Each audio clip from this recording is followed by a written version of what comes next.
नमस्कार दोस्तों, स्वागत है एक बार फिर से आपका अपने YouTube चैनल इस रूप में। मैं प्रकाश केसरवानी आप लोग को पढ़ा रहा हूँ मॉडर्न हिस्ट्री। देखिए, लास्ट क्लास में हम लोग ने पढ़ा था जनरल इलेक्शन के बारे में। उसमें हमने बताया था ब्रिटेन में जो इलेक्शन हुए थे उसमें माउंट एटली जीत गए थे और उनका जो रवैया था भारत के प्रति थोड़ा अलग था। और जैसा कि बिल्कुल अब ये तय ही हो रहा था कि भारत को आजादी मिलने वाली है, और उनका जो प्लान आता है, जो कैबिनेट मिशन उन्होंने डिसाइड किया, उसमें ये उन्होंने जो भारत की मांग थी उसको मान ली कि हम कॉन्स्टिट्यूशन असेंबली बनाने जा रहे हैं। उन्होंने एक इंटरिम गवर्नमेंट बनाई और उसके बाद कॉन्स्टिट्यूशन असेंबली के इलेक्शन होते हैं जिसमें कि आईएनसी बहुमत से जीतती है। और जब आईएनसी बहुमत से जीतती है और जिन्ना को लगने लगता है कि अब तो ये लगभग तय है कि भारत आजाद हो जाएगा और यहाँ पर पूरी संविधान सभा बनने जा रही है और सब कुछ सही तरीके से होने जा रहा है, तो जिन्ना को इससे बड़ा हर्ट होते हैं और वो उस दिन को काला दिन मनाते हैं। 16 अगस्त 1946 को मनाते हैं काला दिन। पूरे भारत में दंगे होते हैं, खासकर कलकत्ता में जहां हिंदू मुस्लिम एक साथ रहते थे, हिंदू मुस्लिम भाई भाई थे, सब एक दूसरे को मार रहे थे। बहुत ही भयंकर कत्लेआम हुआ था। तो आज के लेक्चर में हम ये पूरी चीज डिटेल में जानेंगे। बहुत ही इंपॉर्टेंट लेक्चर है, बहुत ही इंटरेस्टिंग लेक्चर है, मॉडर्न हिस्ट्री का बहुत इंपॉर्टेंट लेक्चर। इसके बाद अगली क्लास में हम देखेंगे माउंटबेटन प्लान, जो कि कब आता है 1947 में, जस्ट अगले ही साल। और उसके बाद वही प्लान था जिसमें कि सब कुछ तय हो जाता है, हमको आजादी कब मिलने वाली है, 15 अगस्त को, और पार्टीशन होने वाला है भारत और पाकिस्तान का। तो ये 2 क्लास बची है मॉडर्न हिस्ट्री की, तो बहुत ही इंपॉर्टेंट क्लास। तो आप चैनल वीडियो को जरूर से जरूर लाइक कर दीजिएगा। मॉडर्न हिस्ट्री समाप्त होने जा रही है, सेकेंड लास्ट क्लास है आज, अगली क्लास लास्ट क्लास होगी। आई होप आप लोग को मॉडर्न हिस्ट्री पूरी बहुत अच्छे समझ में आई होगी। और जो लोग नए देख रहे हैं ना इसको, वो पूरा जरूर देखें। ज्यादा क्लास नहीं, नंबर ऑफ क्लास जरूर दिख रही है 37 38, बट जो इसकी टाइमिंग है वो ज्यादा नहीं। टोटल सबको सम करेंगे तो 10 घंटे से भी कम का टाइम है पूरा मॉडर्न हिस्ट्री का। यानी आप चाहे तो 1 दिन में, चाहे तो 2 दिन में, चाहे तो 3 दिन में मैक्स टू मैक्स खत्म कर सकते हैं पूरी मॉडर्न हिस्ट्री। और विद फैक्ट्स है, आपको कोई भी एक भी बुक भी नहीं देखनी पड़ेगी। बुक पढ़ना अच्छी बात है, आप इसको देख के बुक पढ़ेंगे और अच्छा समझ में आएगा, बहुत अच्छे कॉन्सेप्ट बिल्डअप होंगे आपके। बट इतना सफिशिएंट है आपके सारे एग्जाम पॉइंट ऑफ व्यू से। अगर हम बात कर ले पीसीएस के लोअर, मतलब प्री के तक की, लोअर पीसीएस तक पूरा का पूरा यहीं से आ जाएगा। आप अगर हायर पीसीएस में जा रहे हैं, मेंस जा रहे हैं, यूपीएससी दे रहे हैं, तो उसके लिए आपको सेल्फ हार्डवर्क करना पड़ेगा। ठीक है, तो आइए शुरू करते हैं आज की क्लास। तो देखिए, कैबिनेट मिशन होता है कब, मार्च जून 1946 को। जैसा कि हमने बताया 1945 में लेबर पार्टी की जीत होती है ब्रिटेन जनरल इलेक्शन में, और पीएम बनते कौन, एटली। इन्होंने अपॉइंट किया एक कैबिनेट और एक प्रपोजल भेजा भारत में, कैसे हम भारत को आजाद करेंगे, कैसे उसकी इंटरिम गवर्नमेंट बनाएंगे और उसकी संविधान सभा कैसे बनेगी। तो इसके जो मेंबर हैं वो कौन कौन होंगे। नंबर 1 वायसराय, जो भारत के वायसराय उस समय थे, वेवेल, वो तो रहेंगे ही रहेंगे। पैथिक लॉरेंस जो कि सेक्रेटरी ऑफ स्टेट थे, इनको लास्ट ईयर ही भेजा था भारत में जनरल इलेक्शन कराने के लिए। सर स्टैनफोर्ड क्रिप्स मिशन आपको बताया था, वही क्रिप्स है ये। एवी अलेक्जेंडर, ये 4 लोग इसके प्रमुख मेंबर थे। इनका प्रपोजल क्या था जानते हैं, 1 बाय 1 स्टेप बाय स्टेप एक एक चीज। पहला number proposal, recording the union of India, Bharat को कैसे एक किया जाए, क्योंकि यहां पर छोटे छोटे बहुत सारे प्रिंसली स्टेट थे। तो इसके बारे में क्या था, इसके बारे में था कि एक फेडरेशन बनाया जाएगा, यानी सबको एक तरह से बनाया जाएगा, मिलाकर एक फेडरेशन बना दिया जाएगा, वो फेडरेशन ऑफ इंडिया कहलाएगा। ठीक, सेपरेट पाकिस्तान की मांग यहां पर नहीं अभी रखी गई, केवल भारत की बात की गई थी, तो यहां पर जिन्ना के हिसाब से निगेटिव पॉइंट था ये।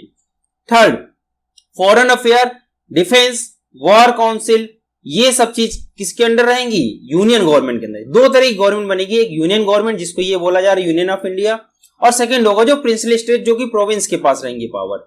ये पावर सिर्फ और सिर्फ यूनियन के पास रहेगी, इसको छोड़कर सारी पावर जो रहेंगी वो प्रोविंस के पास रहेंगी।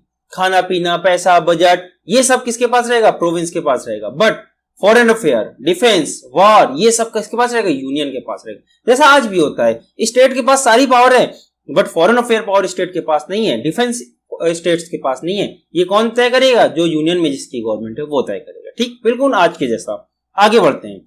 3 ग्रुप में स्टेट को बांटे गए, जैसे आज तो 29 स्टेट है, बट उस समय क्या था, कैसे बांटे गए, तो उस समय देखिए 6 हिंदू स्टेट बनाए गए थे, 3 मुस्लिम और 2 असम और बंगाल बनाए गए थे। यानी कि 6 3 9 और 2 11 स्टेट उस समय बनाए गए थे। 6 हिंदू प्रोविंस में कौन कौन था, बॉम्बे, यूनाइटेड प्रोविंस बनाए गए मिलाकर कई प्रोविंसेस को, सेंट्रल प्रोविंस बीच का एरिया, उड़ीसा, मद्रास, बिहार, ये क्या थे, 6 हमारे हिंदू प्रोविंस थे। 3 मुस्लिम प्रोविंस थे, सिंध जैसा कि मुस्लिम मेजोरिटी है, पंजाब को भी मुस्लिम प्रोविंस बनाया गया, नॉर्थ वेस्ट वेस्टर्न प्रोविंस यानी कि आप कह सकते हैं पाकिस्तान का जो सटा हुआ एरिया वो वाला पोर्शन पूरा पूरा क्या मुस्लिम भाग में दिया गया, असम और बंगाल को सेपरेट रखा गया, यानी टोटली कितने बन गए 11 हमारे स्टेट या प्रोविंस बन गया उस समय के। अब देखिए आगे सेकंड आता है proposal recording the constitution assembly. Constitution assembly में कितने लोग होंगे, जो संविधान सभा बनाएंगे जो ब्रिटिश बना रहे हैं उसमें कितने लोग होंगे, तो उसका था 1:1 मिलियन पॉपुलेशन, यानी कि 10 लाख लोगों में एक रिप्रेजेंटेटिव होगा, यानी कि उस समय जितनी पॉपुलेशन थी उसको 10 लाख से डिवाइड करिए, उतने लोग बैठेंगे संविधान सभा में और मिलकर बनाएंगे संविधान। ठीक, इलेक्टोरेट की बात की जाए, मुस्लिम हमेशा सेपरेट इलेक्टोरेट मांग रहे थे, तो देखिए मुस्लिम और सिख को सेपरेट इलेक्टोरेट प्रोवाइड तो किया गया, लेकिन सिर्फ और सिर्फ पंजाब में, पूरे भारत में नहीं कि हर भारत में जहां जहां मुस्लिम है सब जगह सेपरेट, ऐसा नहीं, सिर्फ और सिर्फ पंजाब में दिया गया मुस्लिम और सिख दोनों को सेपरेट इलेक्टोरेट। ठीक, और बाकी पूरे देश में क्या होंगे जनरल इलेक्शन होंगे जो आज भी होते हैं। ठीक, आगे बढ़ते हैं। थर्ड इनका प्रोपोजल था प्रोविंस स्टेट जो होंगे वो नेगोशिएट कर सकते हैं यूनियन गवर्नमेंट के साथ अपनी पावर्स को, जैसे यूनियन को कुछ पावर दी जा रही, कुछ प्रोविंस को दी जा रही, तो वो किससे नेगोशिएट करने जाएंगे, यूनियन के पास जाएंगे। मतलब ब्रिटिश ने अब ये नहीं बोला कि हमारे पास आना, पहले प्रपोजल में क्या बोला करते थे हमारे पास आ जाना, यानी कि अभी भी वो आजादी नहीं दे रहे भारत को, इस बार क्या बोला यूनियन के पास जाना। यूनियन में कौन है, भारत की गवर्नमेंट, इंटरिम गवर्नमेंट जो बनाई गई है। ठीक, तो देखिए इंटरिम गवर्नमेंट कैसे बनाते हैं, ये 14 मेंबर की बनाते हैं इंटरिम गवर्नमेंट, जिसमें कि 6 मेंबर होते हैं इंडियन नेशनल कांग्रेस के, 5 मेंबर होते हैं मुस्लिम लीग के, एक होता है क्रिश्चियन जो क्रिश्चियनिटी को रिप्रेजेंट करेगा, एक पारसी और एक सिख, इस तरह टोटल 14 मेंबर होते हैं, यानी कि सारी कम्युनिटी के मेंबर रिप्रेजेंट करेंगे जो हमारी इंटरिम गवर्नमेंट बनेगी, यानी कि एक तरह से सबको मिलाकर बनाई जा रही है। ठीक है, तो इस तरह बनती है हमारी इंटरिम गवर्नमेंट। और कॉन्स्टिट्यूशन असेंबली इलेक्शन जुलाई 1946 में अनाउंस हो जाते हैं, और जुलाई 1946 में जब ये सारी कंडीशन सब लोग मान जाते हैं, जिन्ना भी मान जाते हैं ये सारी कंडीशन, तब इलेक्शन को अनाउंस किया जाता है। सभी लोग ने साइन कर दिया, हाँ बिल्कुल सही चीज है, अब भारत के हित में ब्रिटेन थोड़ा सोचने जा रहा है। अब जब इलेक्शन होते हैं यहां पर तो जिन्ना ने हाँ कर दिया, लेकिन अब होते हैं इलेक्शन, और इलेक्शन का रिजल्ट देखिए 273 सीट डिसाइड होती है, जैसा कि हमने बताया 1:1 पॉपुलेशन 1 मिलियन पॉपुलेशन पर था, तो 273 सीटों पर होते हैं कॉन्स्टिट्यूशन असेंबली यानी संविधान सभा के इलेक्शन। तो 209 सीट उसमें जीता जाती है कौन, इंडियन नेशनल कांग्रेस।